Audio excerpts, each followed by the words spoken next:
பண்டைய தமிழ்நாடு பசுமையான மலைகளும் அமைதியான சமவெளிகளும் உள்ளடக்கிய புனித பூமியாகும். சிவபெருமானும் பார்வதி தேவியும் பெற்ற மகனான முருகன் பிரபஞ்சத்தின் சமநிலையை சீர்குலையச் செய்த சூரபத்மன் எனும் தீய அசுரனை அழிக்க உண்டானார். தைரியத்தின், ஞானத்தின், தெய்வீகத்தின் முழு உருவமான முருகனை பக்தர்கள் வணங்கி வந்தனர். முருகனுக்கு தனது பெற்றோரால் அற்புதமான சக்திகள் கொடுக்கப்பட்டன.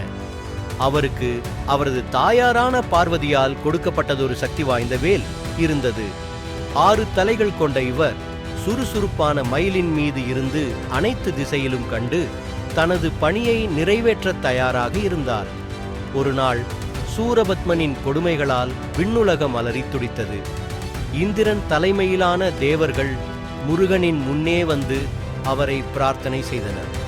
நீதியையும் கடமையையும் உணர்ந்து வெகுண்டெழுந்த முருகன் தனது படையுடன் போர்க்களத்திற்கு வந்தார்.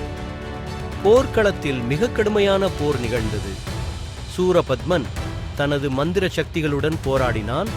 ஆனால் முருகனின் தெய்வீக சக்தி அற்புதமானது. வேல் கொண்டு சூரபத்மனின் மந்திரங்களை சடக்கி இறுதியாக 2ஆக சிதைத்து அவனை வெற்றி கொண்டார்.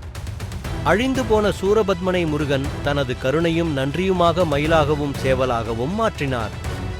மயில் அவரது வாகனமாகவும் சேவல் அவரது கொடியில் அமர்ந்தது. முருகனின் வெற்றி மிகுந்த மகிழ்ச்சியுடன் கொண்டாடப்பட்டது. அவருக்காக கோயில்கள் கட்டப்பட்டன மற்றும் தைப்பூசம், கந்த சஷ்டி போன்ற விழாக்கள் அவரது தைரியத்தையும் நற்செயலையும் நினைவுகூர கொண்டாடப்படுகின்றன. முருகனின் கதை தைரியம், கருணை மற்றும் தெய்வீகத்தின் அடையாளமாக திகழ்கிறது.